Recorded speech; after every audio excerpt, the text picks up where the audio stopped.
Hello दोस्तों, मैं आशीष कुमार अपने YouTube channel Bihar GK tricks में आपका स्वागत करता हूं। आज हम लोग एसपीडी की रेलवे सामान्य विज्ञान के अंतर्गत इसके प्रैक्टिस सेट 51 के सभी प्रश्नों को इस वीडियो में देखेंगे। तो यदि आप लोगों ने अब तक हमारा channel Bihar GK tricks subscribe नहीं किया है तो इसे सब्सक्राइब कर लें, साथ ही बेल आइकन को जरूर दबाएं। तो आइए वीडियो को स्टार्ट करते हैं। आज का पहला प्रश्न है, मानव श्वसन नली की लंबाई कितनी है? तो याद रखेंगे, मानव श्वसन नली की लंबाई 12 सेंटीमीटर है। कितनी है? 12 सेंटीमीटर। अगला प्रश्न है, मस्तिष्क का कौन सा भाग श्वसन की क्रिया पर नियंत्रण रखता है? तो कौन सा भाग? तो इसका उत्तर है मेड्यूला। मेड्यूला जो है श्वसन की क्रिया का नियंत्रण रखता है। अगला प्रश्न है, मूत्र में पाया जाने वाला वर्णक कौन है? तो इसका उत्तर है यूरोक्रोम। यूरोक्रोम जो है मूत्र में पाया जाने वाला वर्णक है। अगला प्रश्न है, मनुष्य में किस प्रकार का निषेचन पाया जाता? तो याद रखेंगे, मनुष्य में अंतः निषेचन पाया जाता है। किस प्रकार का? तो अंतः निषेचन। अगला प्रश्न है, मस्तिष्क में चारों ओर पाया जाने वाला आवरण क्या कहलाता? तो मस्तिष्क में चारों ओर पाया जाने वाला आवरण जो है मेनिंजस कहलाता है। क्या कहलाता है? मेनिंजस। अगला प्रश्न है, स्मरण एवं चिंतन का कार्य मस्तिष्क का कौन सा भाग करता है? तो इसका उत्तर है सेरिब्रम। स्मरण एवं चिंतन का कार्य जो है मस्तिष्क का सेरिब्रम करता है। अगला प्रश्न है, शारीरिक संतुलन के लिए मस्तिष्क का कौन सा भाग उत्तरदायी होता है? तो याद रखेंगे, शारीरिक संतुलन के लिए सेरिबेलम उत्तरदायी होता है। कौन उत्तरदायी होता? तो मस्तिष्क का भाग सेरिबेलम। अगला प्रश्न है, थ्योरी ऑफ जंपिंग जीन्स के प्रतिपादक कौन है? तो थ्योरी ऑफ जंपिंग जीन्स के प्रतिपादक बारबरा मैकक्लिंटॉक है। कौन है? बारबरा मैकक्लिंटॉक। अगला प्रश्न है, लिंग का निर्धारण किस गुणसूत्र द्वारा होता है? तो लिंग का जो निर्धारण है वह 23वें जोड़े द्वारा होता है।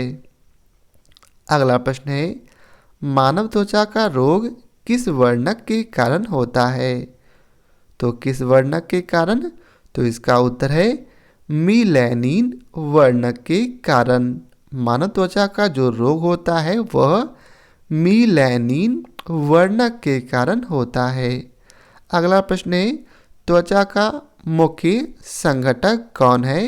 तो त्वचा का मुख्य संघटक कोलेजन है। कौन है? कोलेजन। अगला प्रश्न है, कुष्ठ रोग के जीवाणु की खोज किसने की? तो कुष्ठ रोग के जीवाणु की खोज हेनसेन ने की है। किसने की है? हेनसेन ने। अगला प्रश्न है, प्रोटीन की इकाई क्या है?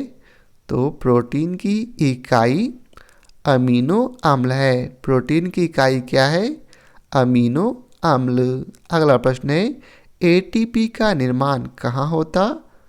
तो एटीपी का निर्माण माइटोकॉन्ड्रिया में होता है। कहाँ होता है? माइटोकॉन्ड्रिया में। अब अगला प्रश्न है, ऊर्जा का पिरामिड होता है कैसा होता है? तो ऊर्जा का पिरामिड सीधा होता है। कैसा होता है? सीधा। अगला प्रश्न है, अम्ल वर्षा का कारण क्या है? तो अम्ल वर्षा का कारण है NO2 और SO2।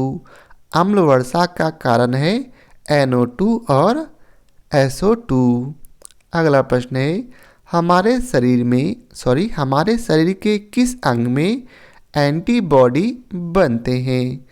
तो किस अंग में बनते हैं? तो इसका उत्तर है अस्थि मज्जा में। हमारे शरीर के अस्थि मज्जा में एंटीबॉडी बनते हैं। अगला प्रश्न है टिप्सिन क्या है?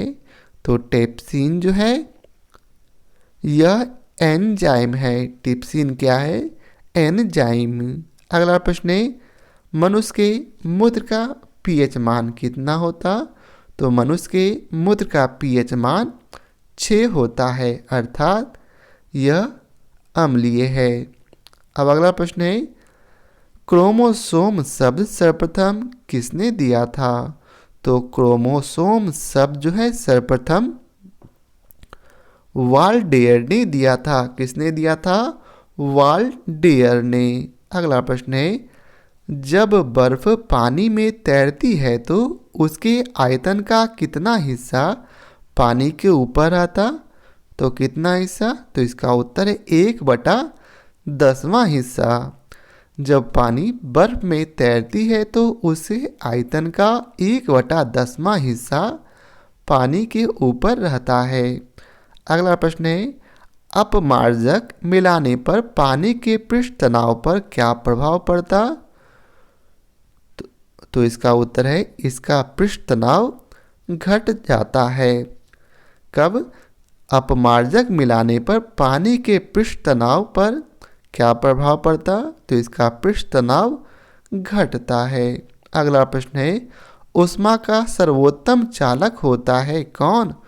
तो ऊष्मा का सर्वोत्तम चालक चांदी होता है। कौन होता है? चांदी। अगला प्रश्न है जाड़े के दिनों में पेंडुलम घड़ी हो जाती है, क्या हो जाती है?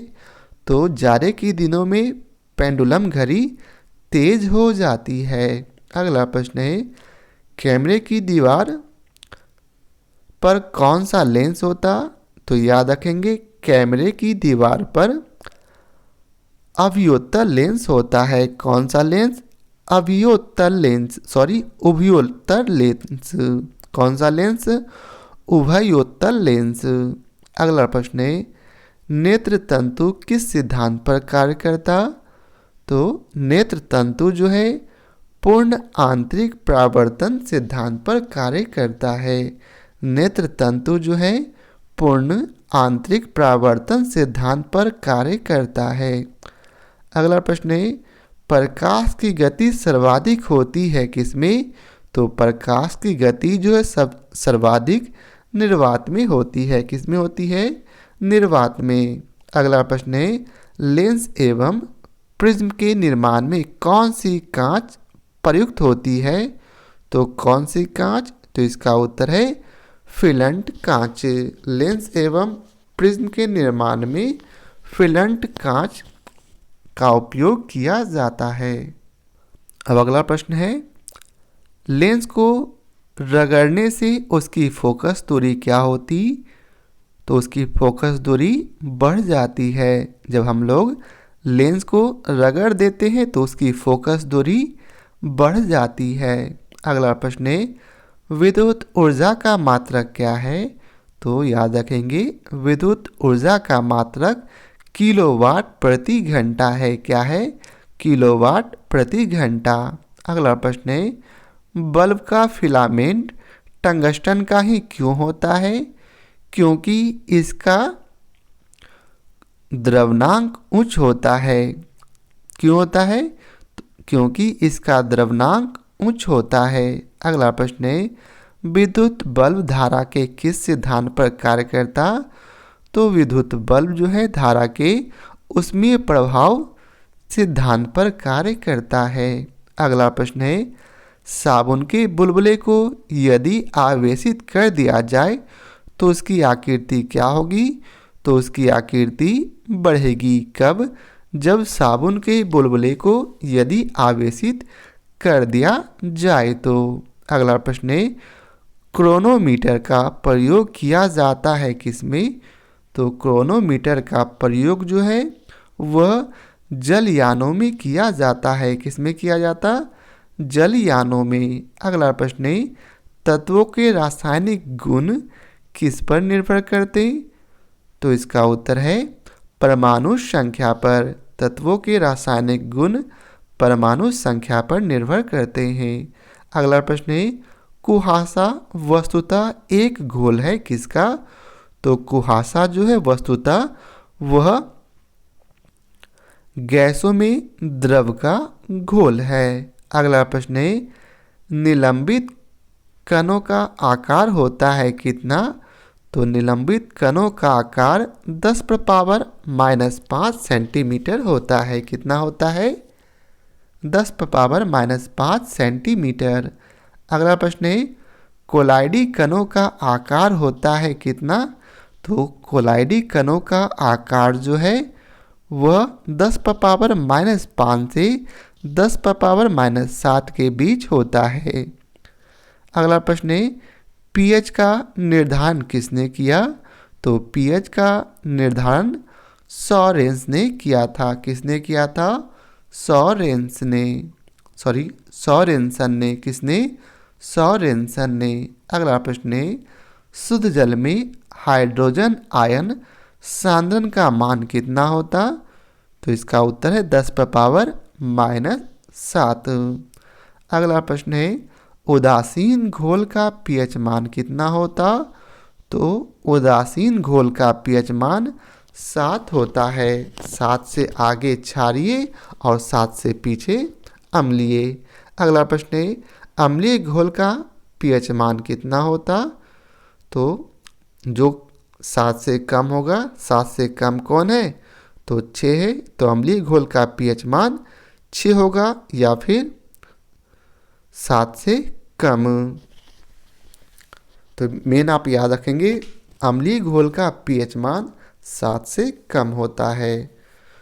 तो यह था आज के प्रैक्टिस सेट का आखिरी प्रश्न। आशा करता हूँ आप लोगों को हमारी यह वीडियो पसंद आया हो। यदि आप लोगों को हमारी यह वीडियो पसंद आया हो तो इसे लाइक और शेयर जरूर करें। तो आज के लिए बहुत बहुत धन्यवाद।